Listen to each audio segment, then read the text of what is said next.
Bonjour William, bonjour à tous. Avec Jean-Luc Mélenchon, nous allons évoquer évidemment l'actualité, à commencer par les manifestations qui accompagnent la flamme olympique qui a quitté donc Paris et qui était à San Francisco cette nuit, où là encore il y a eu des manifestations, où là encore on a préféré un petit peu éviter le parcours. Et sur ces affaires, Jean-Luc Mélenchon, vous avez une position qui est, alors pour le coup, presque iconoclaste, en tout cas très différent de ce qu'il est convenu d'appeler la pensée unique. Vous dites qu'il ne faut pas humilier les Chinois et ça n'a pas de sens d'agir comme ça. Oui, je trouve que c'est une position personnelle, hein, mais je trouve que c'est lamentable. Si l'on ne voulait pas que les Jeux aient lieu, il ne fallait pas permettre à la Chine d'être candidate. Une fois qu'elle a été candidate, il ne fallait pas accepter que ce soit Pékin le lieu des Jeux Olympiques et pas transformer ça en un traquenard pour les Chinois.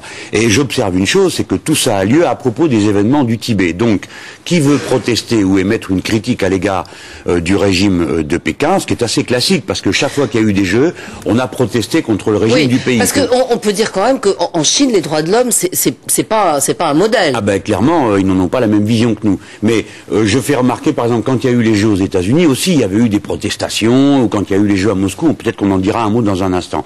Donc, si on veut protester, aujourd'hui, la protestation se fait sous l'angle, donc je suis d'accord avec la revendication du Dalai Lama concernant le Tibet. Ben là aussi, moi je dis, écoutez, il faut regarder à deux fois. Il ne faut pas en rester à l'imagerie d'Épinal, et c'est quand même incroyable de voir des Français qui sont prêts à se disputer entre eux d'une manière terrible pour la séparation des églises et de l'État, trouver normal qu'une religion se transforme en État au Tibet. Eh bien moi je dis clairement, alors c'est une opinion profonde en moi, les droits sont universels et on ne peut pas se réclamer de droits universels et ensuite, l'instant d'après, trouver normal la théocratie au Tibet. La théocratie, c'est le gouvernement par les gens d'église. Imaginez-vous, par exemple, alors ça n'a rien à voir avec la personne du Dalai Lama. Ce n'est pas la personne ni la religion. C'est un peu comme moi je respecte la religion, par exemple, je sais pas, on va dire des moines en France. Pour autant, je ne suis pas d'accord pour que la France, par exemple, soit gouvernée par les moines. Or, c'est ce que nous trouvons normal de dire à propos du Tibet. De la même manière, nous acceptons des extravagances du genre, la Chine a envahi le Tibet, mais c'est absolument faux. C'est un événement à l'intérieur de la révolution chinoise qu'on peut ne pas approuver. Mais enfin, l'intervention de l'armée en 1959 vient du fait que les seigneurs féodaux tibétains refusaient l'abolition du servage. Alors, on peut discuter de ce que les communistes ont fait. Pour ma part, je les approuve dans cette circonstance-là, sur ce point-là. Mais tout de même, n'allons pas après dire des choses aussi extravagantes et injurieuses pour les Chinois. Les Chinois, ils regardent, ils entendent tout ça. Que de leur dire, écoutez, nous, à propos des Jeux Olympiques, nous avons décidé qu'il est normal que le quart du territoire de la Chine échappe à l'autorité de la Chine elle-même. Il n'y a pas un pays au monde qui reconnaît le Tibet. Il n'y a pas une province, y compris Taïwan. Mais le Tibet, d'ailleurs, ne revendique pas son indépendance. Françoise Laborde, sur ces sujets-là, vous savez comme moi comment ça se passe. C'est pas une affaire simplement associative et d'ONG. C'est une question dans laquelle il y a des intérêts, je dirais, du droit, de la stabilité du droit international. Le Kosovo non plus ne demandait pas l'indépendance.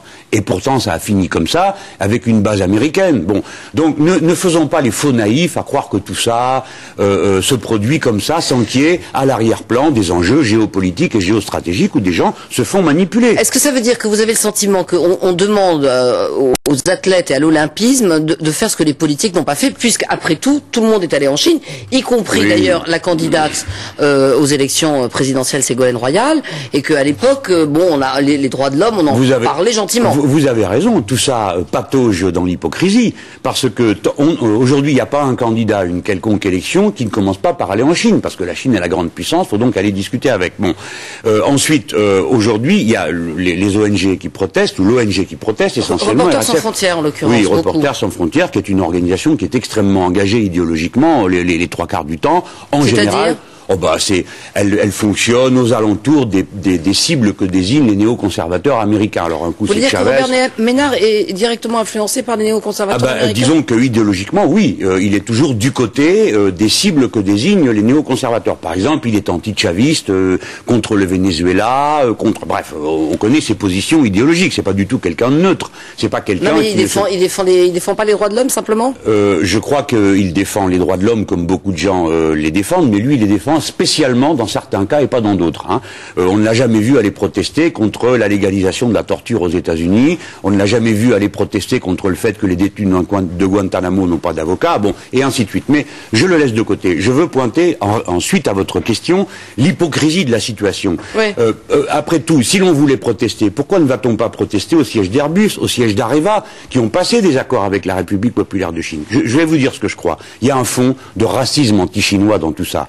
On met en avant les événements du Tibet, on oublie de dire que les événements du Tibet ont commencé par des pogroms, c'est-à-dire des massacres de commerçants chinois dans la rue tués à coups de bâton. Regardez sur le site d'Arrêt sur Image, vous verrez le reportage qui atteste de ces faits, et ça on le considère comme rien. Mais je finis un mot. Alors écoutez, trouvez-vous normal que après ce qui vient de se passer en France, l'ambassadeur de Chine en France, qui représente le milliard 400 millions de Chinois en France, est arrivé le 8 mars. Il n'a toujours pas pu présenter ses lettres de créance au président de la République française. Vous trouvez ça normal? Jean-Luc Mélenchon, vous faites le parallèle entre le boycott des Jeux de Moscou parce que la Chine, parce que les Soviétiques avaient envahi l'Afghanistan, et vous dites on a créé Al-Qaïda. Mais demain les Tibétains ils vont pas se transformer en terroristes internationaux. C'est pas exactement non plus la même chose. C'est-à-dire que le terrorisme et l'oppression religieuse est détestable, qu'elle soit internationale ou nationale.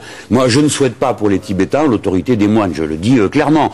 Je rappelle l'histoire des Jeux de Moscou. On nous a dit il faut boycotter les Jeux de Moscou parce que l'armée rouge est venue appuyer le gouvernement communiste de l'Afghanistan. Tout ça est très ancien, mais enfin ceux qui s'en souviennent s'en souviennent. On peut tirer la leçon des événements.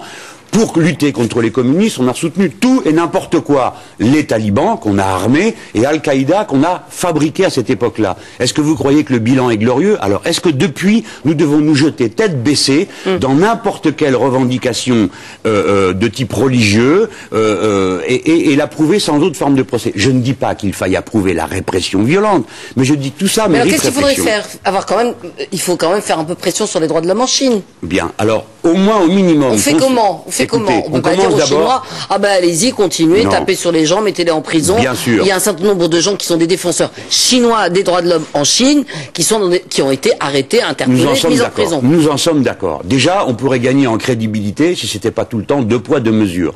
Si nous manifestions la même indignation à l'égard, j'ai cité tout à l'heure les États-Unis, parce qu'ils s'y pratiquent la peine de mort, parce que la torture y a été légalisée, parce qu'on a des prisons secrètes. Tout ça n'a pas l'air d'émouvoir grand monde.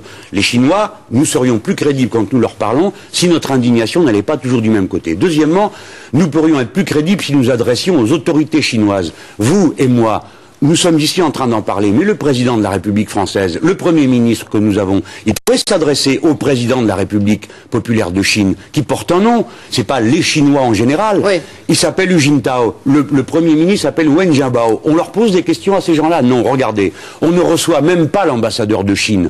On ne l'accrédite même pas. Oui. On n'a pas reçu cette. Je trouve que nous avons une attitude d'un mépris qui est franchement insupportable. Et Gordon Brown a annoncé qu'il n'irait pas à l'inauguration. Oui, mais il ira à la clôture. Alors vous pouvez me dire, c'est pas de l'hypocrisie, ça? Enfin. Merci Jean-Luc Mélenchon d'être venu nous voir ce matin. On le réinvitera parce qu'on avait d'autres choses à dire. Et je voulais notamment montrer votre livre sur la réplique au discours de Nicolas Sarkozy, chanoine de Latran. Là encore, vous voyez, c'est à l'aune du discours de Jean-Luc Mélenchon. C'est une critique, ma foi, assez sportive du discours du président de la République. Surtout. Et documentée et argumentée. C'est à vous, cher William. Merci beaucoup, madame. À demain. Au revoir.